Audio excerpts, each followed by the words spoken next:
지금 새 정부가 출범한 지 한 일주일이 좀 넘게 지났는데 예. 이게 지금 외교나 안보 같은 경우는 굉장히 이전과의 좀 연속성이 되게 중요하지 않습니까? 예. 그래서 뭔가 좀 인수인계 자료가 와서 이분이 좀 컨트롤을 해야 되는데 인수인계 자료가 지금 거의 오지 않았다라고 얘기를 했었어요. 예. 그래서 뭐 새로운 박근혜 정부가 있었던 그 김관진 안보실장으로부터 현안 보고도 받지 못했고, 근데 뭐 자료 역시 넘겨받은 것이 없다. 그래가지고 네. 지금 어쩔 수 없이 그 관련 부처에 직접 연락을 해서 그렇게 자료를 모으고 대응을 하고 있다 이렇게 얘기를 했었죠. 예. 김광진 의원님. 예. 국회의원 시절에 계속 만났던 분 아닌가요? 예, 국방부 장관일 때도 뵙고 예. 안보실장일 때도 뵙긴 했습니다만 방금은 말씀하신 것처럼 정의용 외교단장에게 자료가 제공되지 않았다라고 하는 브리핑, 사실은 기사를 보면서도 사실일까라고 하는 생각을 계속 하게 됐거든요. 그냥 단순하게 뭐 국회의원들에게 관련한 내용들을 설명해주지 않았다라고 하는 측면이 아니라 지금 대통령이 바뀌어서 대통령이 청와대에 가 있는 상태인데도 불구하고 하지 않았다라고 하는 것에 대해서 좀 납득되지가 않고, 아주 선의로 판단한다면 이분이 정식적으로 안보실장으로 정의용 단장이 되신 분은 아니시니까 기밀사항이라 넘기지 못한 건가라고 하는 생각까지 아주 좋게 생각해 보지만, 그러더라도 저조히 납득될 수 있을 만한 상황은 아니겠다.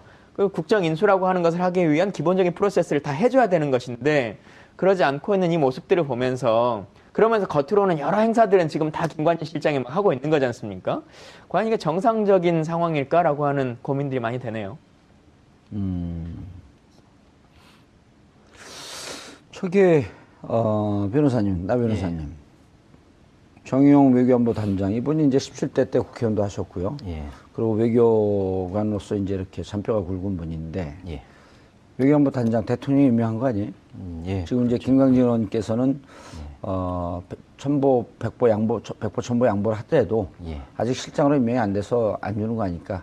예.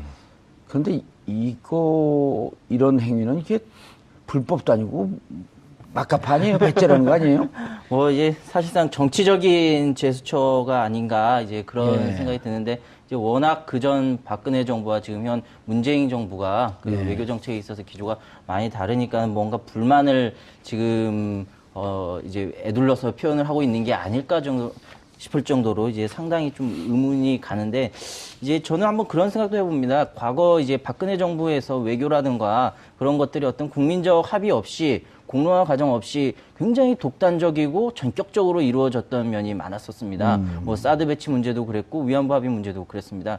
그래서 사실 지금 김관진 실장 입장에서도 뭐 별로 지금 전달할 게 없는 상황이 아닌가. 워낙 그 비선 실세와 대통령의 몇몇에 의해서 이루어졌기 때문에 지금 그런 상황이 아닐까, 뭐 그런 의문까지 들 정도입니다. 예. 없는데 있는 척하고 좀 폼 잡는다 이런 건가요?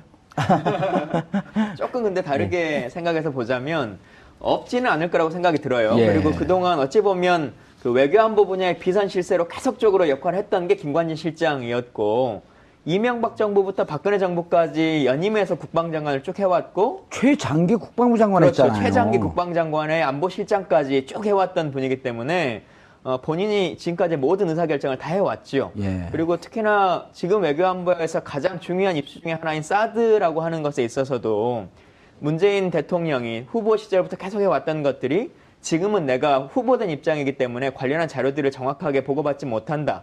그러니 대통령이 되면 관련한 합의문들이나 내용들을 보고 정상적으로 다시 결정하겠다라고 하고 있는 거지 않습니까? 근데 대통령이 되고 난 이후에도 지금 관련한 자료들을 주지 않고 있고, 실제로 어떤 합의가 한미 간에 이루어진 것인지, 우리가 예상하는 것처럼 뭐 이면 합의가 있는 것인지, 이런 속내들을 다 보고를 해줘야 통수권자가 정상적인 결정을 할 것인데, 지금 그러지 못하고 있게끔 만들고 있는 건, 이건 정말 잘못된 일이죠. 아니, 지금 그 많은 분들이 이명박 정권까지는 거슬러 올라가지 않더라도 벌써 그 언젠가 지난해 7월이죠. 일단 지난해 2월에 개성공단을 느닷없이 폐쇄했고, 예. 개성공단 폐쇄도 오후 1시에 통보했고 5시에 나가라는 거 아닙니까? 그 업주들더러. 심지어는 거기 들어갔던 국정원 정보 관계자들이 2, 3일 정도 시간을 줘야 됩니다. 했는데도 그 사람들까지 내쫓으면서 예. 그때 우리가 갖고 있었던 모든 국가 기밀, 개성공단에 대한 우리가 판단했던 자료들, 그걸 다 놓고 내려왔다는 거 아니에요? 그 문제, 7월에 결정하는 문제, 그 다음에 2월에 그 국방부 장관한테 대정부 질의하고 있네 2월 중순쯤에. 이 사드 부품 어떻게 됩니까? 그러니까 모릅니다. 그러면서 그 야밤에 날라왔잖아요. 예. 괌에서. 그리고 얼마 전에 4월 6일인가요? 뭐 그때도 4월 16일, 26일이네요. 그때도 이거 어떻게 된 겁니까? 물어봤더니 이게 정권 그 대선 이후나 이거 들어올 것 같습니다. 그러더니 일주일 있다가 바로 들어오고 이런 게 전체 국민을 속였기 때문에 도대체 너네 그동안 뭔 짓을 한 거냐 이건 봐야 되는 거 아니에요? 봐야 되는 겁니다. 그리고 말씀하셨던 것처럼 그동안의 박근혜 정부는 행정부가 실제적으로 역할을 할 수 있도록 하지 않고 청와대가 거의 대부분의 역할을 다 했지 않습니까? 그래서 말씀하신 것처럼 국방장관이 사드가 결정되는 NSC에서도 회의에 참석하지 못했고 차관이 데리러 갔었던 상태에서 결정이 된 것이고요. 또 날라오고 있다라고 하는 부분도 실제로 아마 좀 몰랐을 수도 있겠다라고 하는 생각이 들 정도이거든요. 그러니까 김관진 실장 선에서 거의 모든 것들을 결정해버리는 것이 아니냐라고 하고 있는 것인데 그래서 더더욱 이 내용들을 빨리 확인을 해야 지금 뭐 외교 특사도 나가 있고 뭐 6월 달에 한미 정상회담도 예정돼 있습니다만 이런 걸 준비하기 위한 과정을 대통령과 통수권자에게 시간을 줘야죠. 나 변호사님 정말 이 대목에서 이게 나라냐? 이런 얘기 나오지 않아요? 이게 제가 예전에 그 이제 변호사회 회장을 맡을 때도 그 제가 인수인계 보고서를 받으면 그게 한 100쪽 정도 됐어요. 변호사회 회장을 지내셨어요? 모르셨습니까? 슬그머니 깔때기 들어서 깜짝 놀랐네.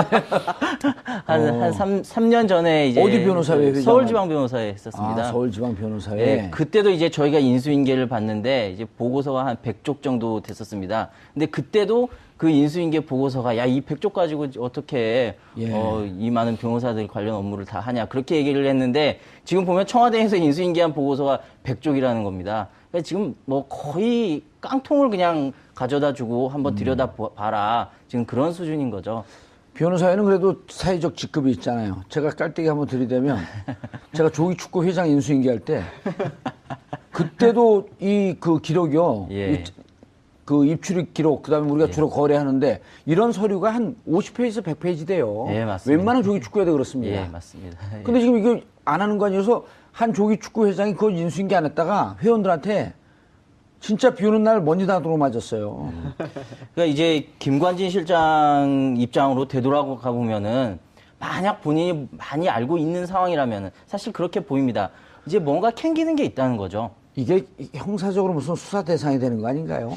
글쎄요. 아직까지는 함구하고 있다는 것만으로는 좀 어려울 것 같습니다.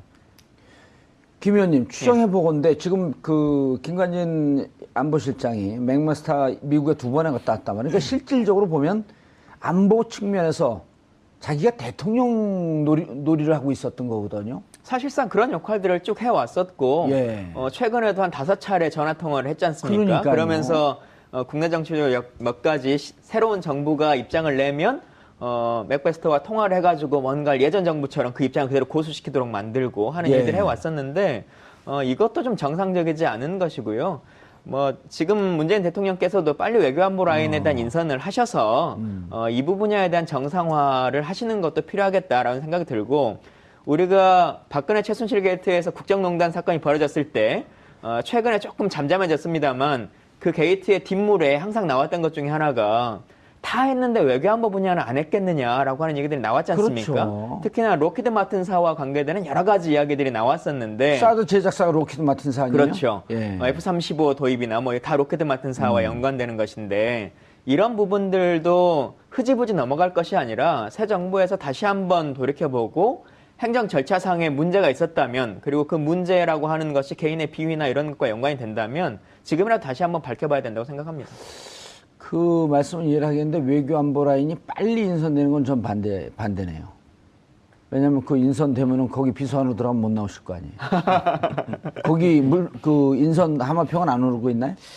아마 저는 아닌 것 같습니다. 예. 그래요? 예. 우리 TBS를 위해서 그런가요? 아니면 자주 불러주십시오. 알겠습니다.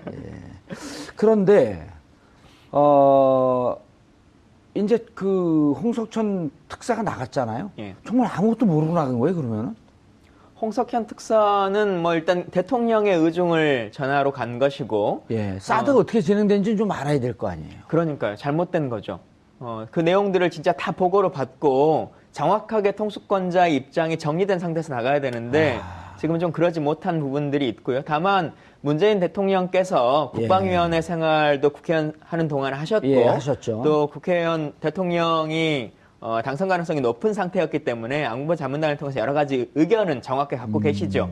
그래서 그 부분에 대해서는 뭐 크게 염려할 만한 것은 아니다라고 하는 생각은 들긴 합니다만은 국내 정치적으로 진짜 어떤 일들이 벌어졌는지에 대해서는 속 시원하게 얘기를 해야죠. 그리고 지금은 특사가 외교적인 역할들을 하기 때문에 공개적으로 다 말하지 못하는 부분들이 있다손 치더라도 대통령은 그 내용들을 다 아셔야 되는 것이 아주 정상적인 거 아니겠습니까? 그러려면 김관진 실장이 보고를 해야 될 거 아니에요. 보고를 해야 되는 것이죠. 예. 정 기자님, 네. 기자가 바로 서야지 나라가 바로 서는 거 아니에요? 이런 분들 왜 이렇게 하라고 놔뒀어요? 뭐 저희는 그냥 놔두진 않았습니다만 딱히 저희 얘기를 이렇게 크게 들어주질 않아가지고. 그래요? 네. 계속 그 비판을 했나요? 뭐 저희 뭐 진보 언론들이야 뭐 대체로 계속 박근혜 정부에 대해서 비판을 했었죠. 네. 근데 뭐 사실 보수 언론이 그렇게 비판을 했어도 눈 하나 깜짝 안 하시던 분이었기 때문에. 네.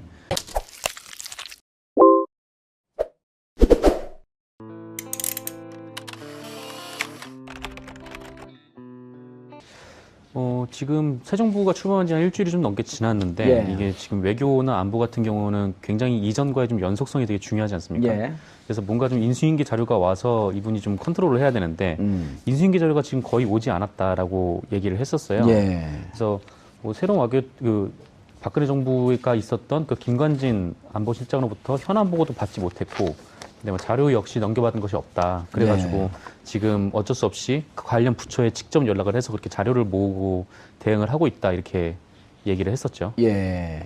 김광진 의원님, 국회의원 시절에 계속 만났던 분 아닌가요? 예, 국방부 장관일 때도 뵙고 안보실장일 때도 뵙긴 했습니다만 방금은 말씀하신 것처럼 정의용 외교단장에게 자료가 하고 있는 게 아닐까 정도 싶을 정도로 이제 상당히 좀 의문이 가는데, 이제 저는 한번 그런 생각도 해봅니다. 과거 이제 박근혜 정부에서 외교라든가 그런 것들이 어떤 국민적 합의 없이 공론화 과정 없이 굉장히 독단적이고 전격적으로 이루어졌던 면이 많았었습니다. 뭐 사드 배치 문제도 그랬고 위안부 합의 문제도 그랬습니다. 그래서 사실 지금 김관진 실장 입장에서도 뭐 별로 지금 전달할 게 없는 상황이 아닌가. 워낙 그 비선 실세와 대통령의 몇몇에 의해서 이루어졌기 때문에 지금 그런 상황이 아닐까, 뭐 그런 의문까지 들 정도로. 없는데 있는 척하고 좀 폼 잡는다 이런 건가요? 조금 근데 다르게 생각해서 보자면 없지는 않을 거라고 생각이 들어요. 그리고 그동안 어찌 보면 그 외교안보 분야의 비선 실세로 계속적으로 역할을 했던 게 김관진 실장이었고, 이명박 정부부터 박근혜 정부까지 연임해서 국방장관을 쭉 해왔고, 최장기 국방부 장관 했잖아요. 최장기 국방장관의 안보실장까지 쭉 해왔던 분이기 때문에 본인이 지금까지 모든 의사결정을 다 해왔죠. 그리고 특히나 지금 외교안보에서 가장 중요한 이슈 중에 하나인 사드라고 하는 것에 있어서도 문재인 대통령이 후보 시절부터 계속 해왔던 것들이 지금은 내가 후보된 입장이기 때문에 관련한 자료들을 정확하게 보고받지 못한다. 그러니 대통령이 되면 관련한 합의문들이나 내용들을 보고 정상적으로 다시 결정하겠다라고 하고 있는 거지 않습니까? 근데 대통령이 되고 난 이후에도 지금 관련한 자료들을 주지 않고 있고, 실제로 어떤 합의가 한미 간에 이루어진 것인지, 우리가 예상하는 것처럼 뭐 이면 합의가 있는 것인지, 이런 속내들을 다 보고를 해줘야 통수권자가 정상적인 결정을 할 것인데 지금 그러지 못하고 있게끔 만들고. 저기 변호사님, 나 변호사님. 정의용 외교안보 단장, 이분이 이제 17대 때 국회의원도 하셨고요. 그리고 외교관으로서 이제 이렇게 잔뼈가 굵은 분인데, 외교안보 단장 대통령이 임명한 거 아니에요? 지금 이제 김광진 의원께서는 천보, 백보 천보 양보를 하더라도 아직 실장으로 임명이 안 돼서 안 주는 거 아니까. 그런데 이런 행위는 이게 불법도 아니고 막가파 아니에요? 배째라는 거 아니에요? 뭐 이제 사실상 정치적인 제스처가 아닌가 이제 그런 생각이 드는데, 이제 워낙 그전 박근혜 정부와 지금 현 문재인 정부가 그 외교 정책에 있어서 기조가 많이 다르니까 뭔가 불만을 지금 이제 애둘러서 표현을 제공되지 않았다라고 하는 브리핑, 사실은 기사를 보면서도 사실일까라고 하는 생각을 계속 하게 됐거든요. 단순하게 뭐 국회의원들에게 관련한 내용들을 설명해주지 않았다라고 하는 측면이 아니라 지금 대통령이 바뀌어서 대통령이 청와대에 가 있는 상태인데도 불구하고 하지 않았다라고 하는 것에 대해서 좀 납득되지가 않고 아주 선의로 판단한다면 이분이 정식적으로 안보실장으로 정의용 단장이 되신 분은 아니시니까 기밀 사항이라 넘기지 못한 건가라고 하는 생각까지 아주 좋게 생각해 보지만 그러더라도 저조히 납득될 수 있을 만한 상황은 아니겠다. 그 국정 인수라고 하는 것을 하기 위한 기본적인 프로세스를 다 해줘야 되는 것인데 그러지 않고 있는 이 모습들을 보면서 그러면서 겉으로는 여러 행사들은 지금 다 김관진 실장이 막 하고 있는 거지 않습니까? 과연 이게 정상적인 상황일까라고 하는 고민들이 많이 되네요.